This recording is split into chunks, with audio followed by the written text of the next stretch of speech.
Praktikum pertama yaitu pembuatan DHCP palsu dan DNS spoofing.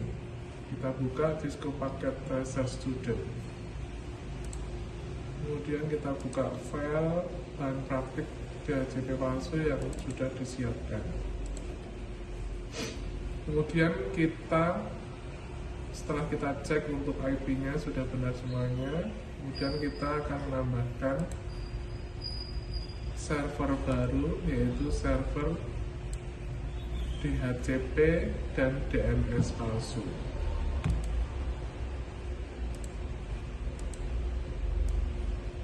Kita beri nama dulu server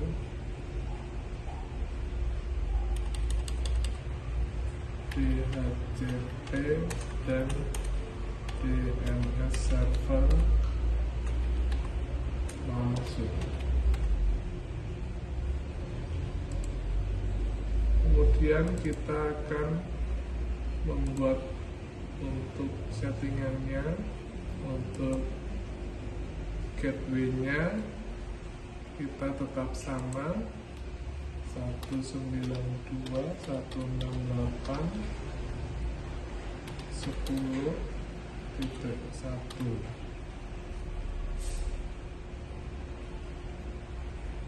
Kemudian karena nanti kita membuat IP-nya 192.168, kita samakan 10 dengan IP yang baru 105.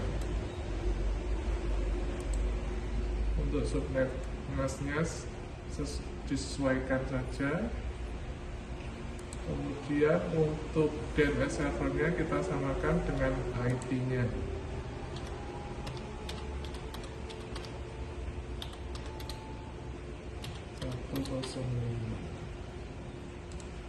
Setelah itu kita buat untuk servisnya, yaitu DHCP-nya. DHCP-nya kita on-kan. Kemudian untuk default gateway-nya kita samakan 192.168.10.1. Kemudian untuk DNS servernya sesuai dengan IP server palsu 192.168.10.105. Kemudian kita dibuat untuk start IP-nya 50 dan maksimumnya 50 juga. Kemudian kita save. Setelah itu kita setting untuk DNS-nya, kita on-kan juga. Kemudian kita mengacu ke web yang sama yang dari server sebelumnya, yaitu www.coba.com.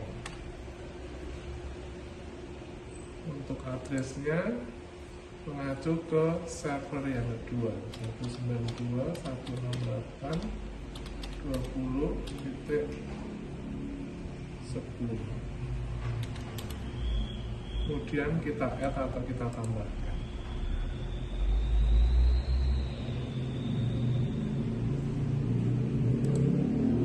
Kemudian kita hubungkan server palsu ini dengan switch.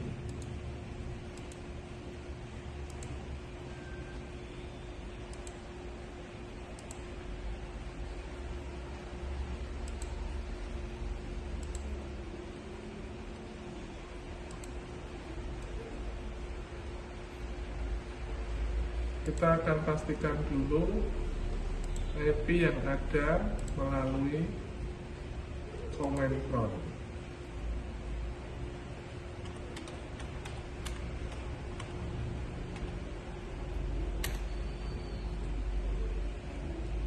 Sudah keluar untuk IP-nya, yaitu 192.168.10.100.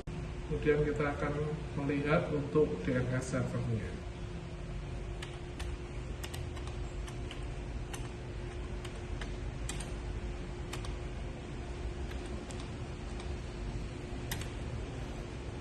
Sudah keluar juga untuk IP-nya 105 dan untuk default gateway-nya 192.168.10.1, kemudian DNS servernya 192.168.10.105. Berarti ini sudah cocok.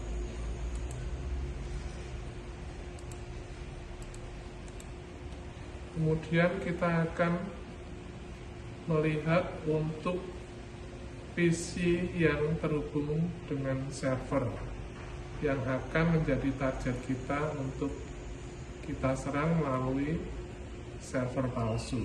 Kita akan coba dari PC yang nomor 2. Kita akan melihat untuk IP konfigurasinya apakah sudah terhubung dengan server yang palsu. Kita refresh. Ternyata sudah terhubung, yaitu dengan DNS server 192.168.10.105. Kemudian IP-nya juga sudah benar, yaitu 50, karena tadi dimulai dari 50 sampai ke depan sampai 99. Kita akan cek untuk PC yang nomor 2, nomor 1. Kita cek juga untuk IP konfigurasinya.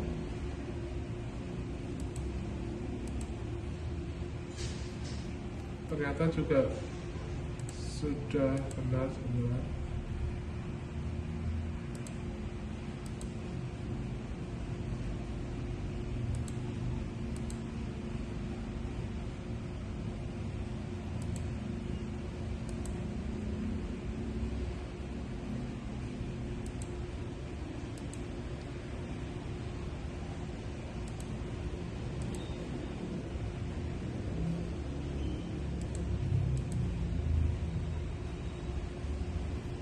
Ternyata sudah terhubung, yaitu dengan DNS server 105 dan IP-nya juga 55. Kita akan coba untuk menghubungkan dengan webnya.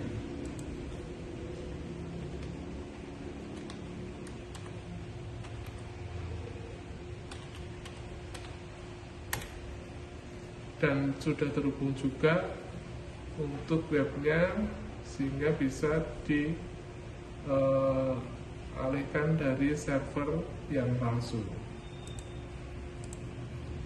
Kita coba juga untuk PC 0. Kita coba untuk IP konfigurasinya, apakah sudah bisa terhubung dengan server yang palsu.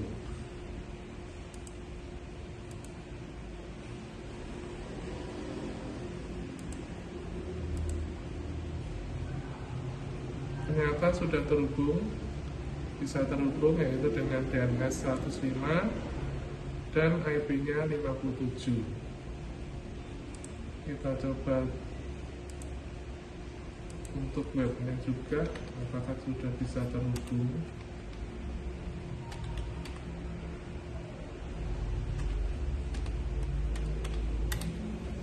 Ternyata sudah bisa terhubung, sehingga PC-PC tersebut sudah bisa diambil alih melalui server yang palsu, DHCP dan DNS yang palsu.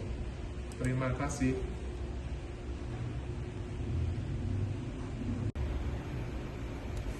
Kesimpulannya adalah dari praktikum yang pertama, yaitu serangan DHCP palsu dan DNS spoofing, adalah bahwa serangan DHCP palsu atau Dynamic Host Configuration Protocol dapat mengakibatkan pengalihan lalu lintas jaringan dan pencurian informasi.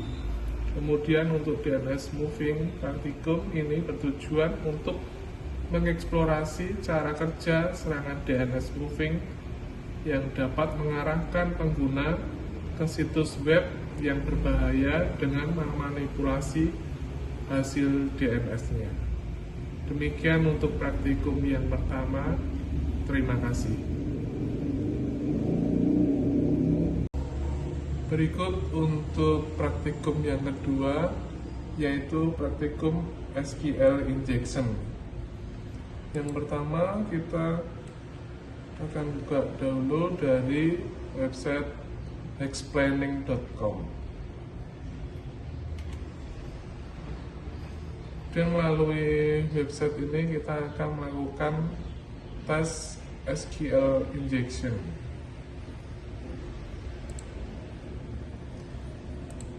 Yang pertama, kita akan memasukkan username sama dengan passwordnya.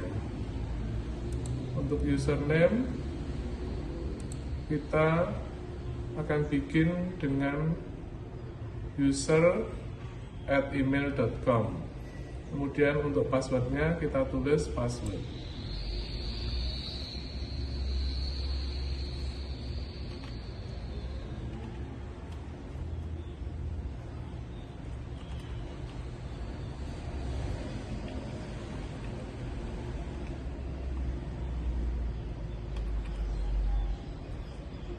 Kemudian kita login. Ternyata terdapat pesan an error occurred. Berarti untuk password dengan karakter ini kita tidak bisa masuk ke aplikasi yang terdapat pada bank tersebut. Kemudian kita akan mencoba kembali dengan email yang sama, username sama, tetapi dengan password, tulisan password, tetapi di belakangnya ada koma atas 1. Di password, di belakangnya ada koma atas 1. Kita coba lagi, login. Ternyata tetap aja error. Jadi dengan karakter seperti ini kita tidak bisa masuk ke dalam aplikasi bank tersebut. Kemudian untuk langkah selanjutnya akan kita coba dengan karakter yang beda.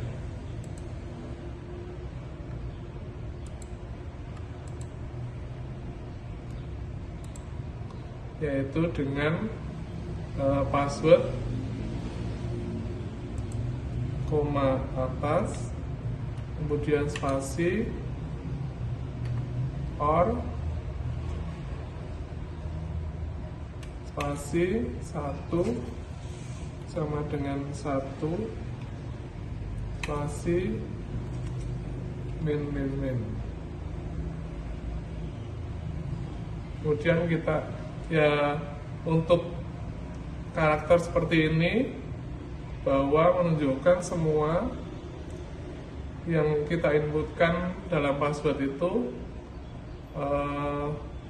untuk akhirnya adalah true, 1 sama dengan 1, yaitu mengindikasikan bahwa ini adalah true, benar. Jadi semuanya adalah benar. Kemudian kita login. Nah, ternyata dengan karakter yang seperti tadi, dengan query yang tadi, kita bisa masuk ke dalam aplikasi bank tersebut. Analisa dari praktikum SQL injeksi yaitu bahwa SQL injeksi praktikum ini bertujuan untuk mempelajari bagaimana serangan SQL injection dilakukan dan bagaimana cara melindungi aplikasi dari serangan ini. Kemudian untuk SQL injection sendiri adalah serangan yang menggunakan kode SQL berbahaya untuk mengakses informasi yang tidak seharusnya ditampilkan pada basis data. Serangan ini dapat dilakukan dengan memanfaatkan kerentanan keamanan dalam input data aplikasi web. Bahwa injeksi SQL dapat terjadi karena ada celah keamanan. Celah ini terbentuk akibat para developer tidak mengaktifkan filter untuk meta karakter pada form input di aplikasi, sehingga para hacker akhirnya bisa menggunakan untuk menulis komen SQL di form login atau input. Kemudian untuk mencegah supaya tidak ada serangan SQL injection,